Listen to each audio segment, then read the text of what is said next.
बुद्धि की ओर ध्यान दे तो देवता है, यदि काम क्रोध की ओर झुके तो पशु है, क्रोध की ओर झुके तो चीजों को धारण कर लेता है, वो अजर अमर हो जाता है। ये के आवागमन का बंधन टूट जाता है। इन सब हेलो दोस्तों, स्वागत है आपके अपने यूट्यूब चैनल जय गुरुदेव ऑलमाइटी गॉड पर।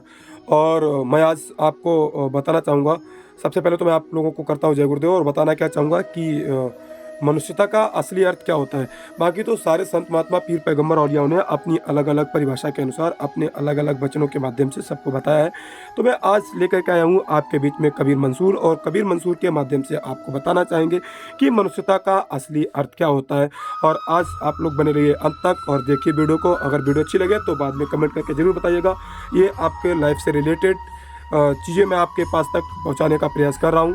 तो आज मेरे सामने कबीर मंसूर, आप देख पा रहे हैं इस समय ये छपी हुई है, क्या नाम, खेमराज श्री कृष्णदास प्रकाशन बम्बई, और इसका नाम कबीर मंसूर आप देख ही चुके हैं। और मैं अब लेकर के चलता हूँ इसके प्रश्न नंबर पे मैंने इसको देखा है कि मनुष्यता का असली अर्थ क्या होता है। मैं अब आपको लेकर के आया हूँ मनुष्यता का उपदेश, जो हमारी कबीर मंसूर है। कबीर मंसूर का प्रश्न नंबर आप देख ही सकते हैं 479, यानी 479, मनुष्यता का उपदेश। तो इन्होंने नीचे डिफाइन किया है, मनुष्य कहिए आदमी को। पहले पाशविक गुणों का विवरण किया था, अब मनुष्य के गुण लिखता हूँ कि मनुष्य उसको कहते हैं जिसमें मानसिक बुद्धि हो। मनुष्य की मूर्ति होने मात्र से मनुष्य कभी समझा नहीं जा सकता। यानी इसका मतलब है कि जो मानसिक बुद्धि होती है, जो बुद्धि होती है उसके अंदर मानसिक बुद्धि होती है, वो होनी चाहिए। इन्होंने एक एग्जाम्पल के तौर पे डिफाइन किया है कि जो असल कांच कहते हैं गौहर बना को, बिन वासना को फूल कहो कौन काम को। यानी कांच के मोती नाम मात्र के मोती होते हैं, वास्तव में वे कांच हैं। इसी तरह बिना वासना के फूल किस काम का होता है। आपने देखा होगा कि जो बिना वासना के जो फूल होते हैं, जैसे फूल होता है, वो अगर आप देख पाते हैं कि प्लास्टिक का आपको मिल जाता है, लेकिन उसमें कोई खुशबू नहीं होती उसके अंदर, तो वो किस काम का फूल है। यानी वो किसी काम का नहीं होता। जिसमें मानसिक बुद्धि हो वही मनुष्य कहलाता है। बाकी जो सभी के सभी हैं वो पूरे के पूरे मना भेषा संभोग इत्यादि सब कुछ पशु तथा मनुष्यों समान नहीं है। जिसमें इनका कहना है कि जो खाना पीना सोना बेशक संभोग करना, ये तो जानवर भी करते हैं, और मनुष्य इनके समान नहीं है, वो अलग होता है। उसके लिए इसीलिए गोस्वामी जी महाराज ने लिखा है कि बड़े भाग्य मानुष तन पावा, असुर दुर्लभ सत ग्रंथ गावा। ये मनुष्य शरीर बड़े भाग्य से मिला है, इसको पाने के लिए देवी देवता भी तरसते। देखो उन्होंने अपना अलग डिफाइन किया है। इसी तरीके से परम संत बाबा जय गुरुदेव जी महाराज ने कहा था, ये मनुष्य शरीर तुम्हारा एक अनमोल शरीर है, इसकी श्वासों को आप बर्बाद मत करिए, ये बहुत ही अनमोल है। चलो मैं पहुँचता हूँ। जिसमें मानसिक बुद्धि नहीं है वह वस्तुतः पशु है। मिथ्यावादी गुरु गौड़ जो झूठे भेषधर सांसारिकों को धोखा देते फिरते हैं, मनुष्य को उनसे भागना तथा बचते रहना चाहिए। जो लोग तुमने देखा होगा, जो धोखेबाजी में लोग तुमको रखते हैं, खाली पीला वस्त्र पहन लिया, दाढ़ी वाड़ी रखा ली। इस बात को महाराज जी कहते भी हैं कि केवल दाढ़ी वाड़ी रखा लेने से कोई जो है गुरु नहीं हो जाता। गुरु वही होता है जो शब्द से नहीं, जो गुरु वही है जो शब्द को अपने अंदर से जानता हो, जो नाम की कमाई कराता हो। यानी जब मनुष्य की पाशविक चालें दूर हो जावे तथा मानसिक ढंग आ जावे, तब मनुष्य बनेगा, नहीं तो बनना कठिन है। मनुष्यता से ही मुक्ति हुआ करती है। भांति भांति के भेष बनाने और राख मलने से, यानी जो राख अंदर मल लेते हैं, तरह तरह के लोग भेष बना लेते हैं, कदापि मनुष्यता नहीं आती। जब मनुष्य मनुष्यता को ग्रहण करता है तब उसको सत्यगुरु मिलता है, यानी सत्यगुरु तुमको मिलता है, उसको मनुष्यता का वस्त्र पहनाता है। वे मानसिक वस्त्र पहनाने वाले गुण ये हैं, धीरज, दया, शील, विचार, सत्य। इन्होंने 5 की बात की है, धीरज, दया, शील, विचार, सत्य। जब सतगुरु देखता है कि ये मनुष्य अब मनुष्य हुआ, तब ये 5 वस्त्र उपहार प्रदान करता है। इनका कहना है कि जो ये 5 चीज़ें हैं, जो धीरज है, दया है, शील है, विचार है, सत्य है, इन चीज़ों को जब वो धारण करता है अपने जो चेला होता है, यानी जो भी शिष्य है, उनके लिए इन वस्त्रों को पहनाकर अमर तथा अजर हो जाता है। यानी जो इन चीज़ों को धारण कर लेता है वो अजर अमर हो जाता है। ये कबीर मंसूर का कहना है। उसके आवागमन का बंधन टूट जाता है। इन सब भली भांति आदतों को मनुष्य ग्रहण करता है। किन बातों को? इन्होंने नंबर 1 पॉइंट को लिखा है कि सबसे पहला तो पॉइंट जो है, मांस नहीं खाता है, किसी नशे व्यवहार में नहीं पड़लाता है। यानी देखो बाबा जय गुरुदेव जी महाराज ने तुलसी से कहा कि बाबा जी का कहना और शाकाहारी रहना, जो मांस मछली का सेवन नहीं करता है वही असली मनुष्य है। सबसे बड़ा मनुष्य का व्रत होता है कि आप मांस मछली अंडा शराब का सेवन करना छोड़ दें। अगला पॉइंट उन्होंने लिखा है नंबर 2 जो है नशे का त्यौहार। तो बाबा जी भी कहते हैं कि किसी प्रकार का ऐसा नशा मत करो जिससे कि तुम्हारी बुद्धि पागल हो जाए और उस बुद्धि पागल के नशे में आप माँ बहन बेटी बहू की पहचान को भूल जाए। तो ऐसी चीज़ें मत करिए। ये देखो तुम्हारी कबीर मंसूर भी इस चीज़ को डिफाइन कर रही है। विषय संभोग में लिप्त ना होता हो, जो हर समय विषय संभोग में ना रहने का प्रयास करता हो, सांसारिक कष्टों को ध्यान में नहीं लाता हो। जो सांसारिक कष्ट है, छोटे मोटे जो कष्ट होते रहते हैं, हम बहुत परेशान हो जाते हैं, अरे हमारा तो साथ ऐसा हो गया, हमारे साथ वैसा हो गया। अरे भाई, ये जीवन जो है ना वो संघर्ष का जीवन है। इसमें जीवन में तुम्हारे पास कठिनाइयाँ आएंगी, तुम्हारे पास कष्ट आएंगे, तुम्हारे पास कलेश आएंगे, तुम्हारे पास दुख आएगी, तुम्हारे पास तकलीफ आएगी। उनसे निपटना ही तो ओरिजिनल कला है मनुष्य की। अगर तुम उसी में फंस गए, मैंने एक लाइन पढ़ी थी इंग्लिश में, कहते हैं कि जो तुम्हारे जीवन में कठिनाई आती है, कठिनाइयों का आना तुम्हारे जीवन का ये पार्ट है और उनसे बच करके निकल जाना ये तुम्हारे जीवन की आर्ट है। तो उनसे बच करके निकल जाना। और दूसरा नंबर अगला नंबर अचेत होकर सोया नहीं करता, जो मतलब सो जाते हैं तो बिल्कुल सोते रहते हैं, किसी बात का ध्यान ही नहीं देते हैं। नंबर 6 मोह उसमें प्रवेशित नहीं होता, यानी किसी भी प्रकार का मोह नहीं रहता। बाकी मनुष्य तो है, मोह तो सबके अंदर होता है, परंतु वो इन चीज़ों को समझ चुका होता है कि ये चीज़ें बेकार है, इनके चक्कर में ना पड़ो, ये सारी चीज़ें अलग करो।